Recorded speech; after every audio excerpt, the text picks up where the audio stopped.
Kryeministri shqiptar është përpjekur që t'i zbusi protestat duke angazhuar policinë serbe për të bllokuar banorët që vijnë nga Zvicra dhe nga Gjermania nëpërmjet Serbisë për në Shqipëri. Kryeministri shqiptar po bashkëpunon me kryeministrin serb për të ndaluar shqiptarët e diasporës të protestojnë në Tiranë. Po ashtu kryeministri shqiptar po bashkëpunon me maqedonasit slav për të penguar pikërisht politikanët e Shkupit, shqiptarët që të vijnë në krye të demonstratave në Tiranë. Kryeministri shqiptar po përpiqet të pengojë pikërisht refugjatët nga Greqia me banim atje që të kalojnë në kufirin shqiptar. Pra, kryeministri shqiptar po bashkëpunojnë me armiqt më të mëdhenj të Shqipërisë për të ndalur shqiptarët për të bërë demonstrata në Shqipëri. Këtë unë e kisha parashikuar që në ditën e parë të demonstratave. Gjëja e dytë që po përbën një çështje themelore për demonstratat është se ai ka futur patronazhistët nëpër demonstrata dhe fotografon njerëzit dhe pastaj u çon policinë në shtëpi dhe i shantazhon. Po ashtu i shantazhon sepse shumica e shqiptarëve kanë një antar të fisit në administrat dhe ne e dimë që Shqipëria është një shoqëri fisnore. Pra për hir të një personi që është në punën e shtetit, që gjithë të tjerë duhet të sakrifikojnë. Dhe mënyra e fundit me të cilën ai po i zbut demonstratat është me koncertet. Koncertet e njerëzve dhe këngëtarëve të njohur për të shmangur pikërisht demonstratën.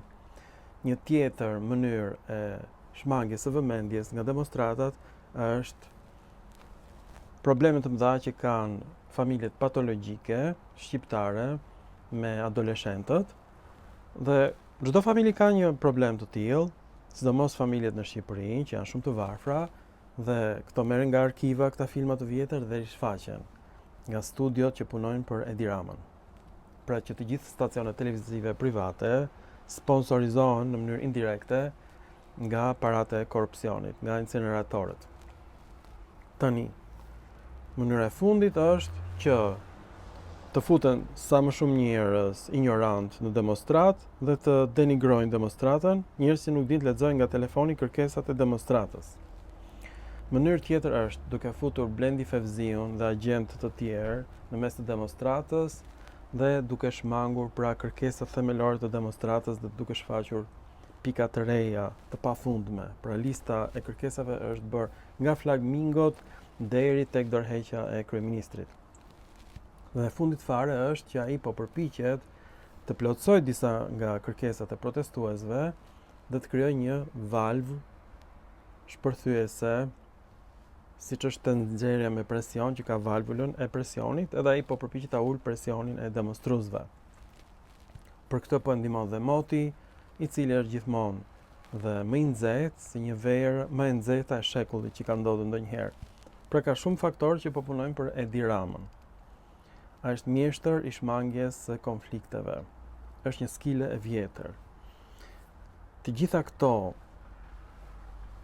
argumente unë i kam mbledhur dhe i kam prezantuar dy moderatorëve virtual që kam krijuar dhe janë më të mirë se moderatorët e kanaleve televizive që marrin me miliona euro ndihma nga Edi Rama. Unë jam i pavarur dhe kam krijuar dy moderator virtual, do habiteni kur t'i dëgjoni. Dilema 40 ditore e sheshit. Moderatori 1. Mirë se vini në këtë analizë të thellë. Sot do të ndalemi te një zhvillim që po mban pezull skenën politike shqiptare. Protesta kundër projekteve në Zvërnec dhe Sazan sapo ka kaluar një moment historik, ditën e saj të 40. Dhe nuk po flasim më thjesht për mjedisin apo jo. Moderatori 2, plotësisht dakord. Kjo lëvizje ka thyer kufit e një kauze lokale. Ajo ka nxjerrë në sipërfaqe një etje të madhe ekzistenciale të shoqërisë për atë që mund ta quajmë një republikë të drejtë. Njerëzit në shesh po artikulojnë kërkesa shumë specifike, një shtet pa mbretër me atlete të bardha, një ekonomi sociale të modelit skandinav apo sloven ku pabarazia zvoglohet dhe institucione që nuk mbrojnë kriminalët. Është një revolt që përfaqëson një shumicë të heshtur. Moderatori 1, por këtu vjen metafora interesante e artikullit. Në ditën e saj të 40, si një fëmijë i sapo lindur, kjo lëvizje duhet të gjejë rrugën si të rritet shëndetshëm. Dhe palët kanë filluar të lëvizin gurët e shahut. Çfarë po kërkon saktësisht sheshi në këtë fazë? Moderatori 2. Opozita ose më sakt, zërat udhëheqës të protestës kanë dalë me 5 pika të prera. Ata kërkojnë largimin e Edi Ramës, krijimin e një qeverie teknike dhe një reformë të thellë kushtetuese. Janë kërkesa maksimaliste, që synojnë përmbysjen e sistemit aktual. Moderatori 1. Dhe si po përgjigjet kryeministri? Sepse nga burimet brenda qeverisë, Rama nuk po qëndron duar kryq. Ai po përgatit një përgjigje reflektuese, apo jo? Moderatori 2. Po, dhe është një lëvizje klasike e menaxhimit të krizave.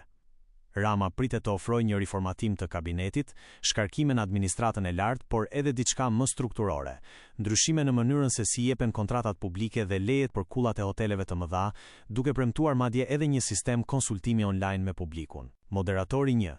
Prite pak. Nëse Rama vërtet i bën këto lëshime, ky është një sukses i madh për njerëzit që dolën në protestë. Moderatori 2. Absolutisht. Çdo qytetar ka të drejtë ta quajë arritje. Por dhe këtu qëndron kurthi i madh çfarë ndodh më pas. Këto masa janë një zgjidhje që i shërben pushtetit të Ramës për të ulur presionin, ndërsa protesta kërkon një ndryshim rrënjësor. Dhe artikulli ngre një pyetje etike: pse kjo lëvizje nuk po institucionalizohet? Moderatori 1. Pikërisht. Rruga më elastike do të ishte kthimi i kësaj fryme në një lëvizje politike klasike me lider të zgjedhur në mënyrë transparente për të krijuar një front madh opozitar. Artikulli përmend si model atë që bëri Peter Magyar në Hungari kundër Viktor Orban. Zgjedhjet vendore janë vitin e ardhshëm. Nëse kjo lëvizje do të synonte Tiranën dhe qytetet kryesore, rruga drejt pushtetit qendror do të ishte e hapur. Pse nuk po ndodh kjo? Moderatori 2. Këtu hym në prapaskenat gjeopolitike. Protesta në hije mbështetet nga 2 faktorë të fuqishëm, Gjermania dhe Albin Kurti. Por, për çudinë e shumë vëzhguesve, nuk po tregohet vullnet për të ndërtuar një leadership politik konkurrues. Në Hungari, opozita krijoi një alternativë të qartë dhe zgjedhjet u kthyen në një referendum, Bashkimi Evropian versus modelit pro-rus. Hungarezët zgjodhen Europën. Në Shqipëri, duket se po preferohet formula e një revolucioni permanent. Moderatori 1. Një proteste përhershme si valvull presioni. Por a nuk është ky një rrezik i madh? Një revolucion permanent pa një alternativë të qartë institucionale mund ta dobësojë Ramën, por nga ana tjetër mund t'i jap atij një kartë mbijetese, ashtu siç ka ndodhur historikisht me Sali Berishën. Moderatori 2. Saktësisht. Kur nuk lejon lindjen e një alternative të re, qartësisht perëndimore dhe pro-europiane, ti krijon një vakum. Dhe kush e mbush këtë vakum në Shqipëri? Rrymat që vijnë nga lindja, të mbështetura politikisht dhe financiarisht nga Turqia. E për Edi Ramën, ky është terreni ku ai luan më smiri. Një opozitë e tillë menaxhohet lehtë përmes negociatave direkte me Ankaran ose siç thot ajo metafora e fortë popullore në fund të artikullit, duke i çuar valixhen e radhës. Moderatori 1. Një analizë vërtet magjepsëse. Nga një flutur e thjesht mjedisore në Zvërnec te valixhet gjeopolitike në Ankara.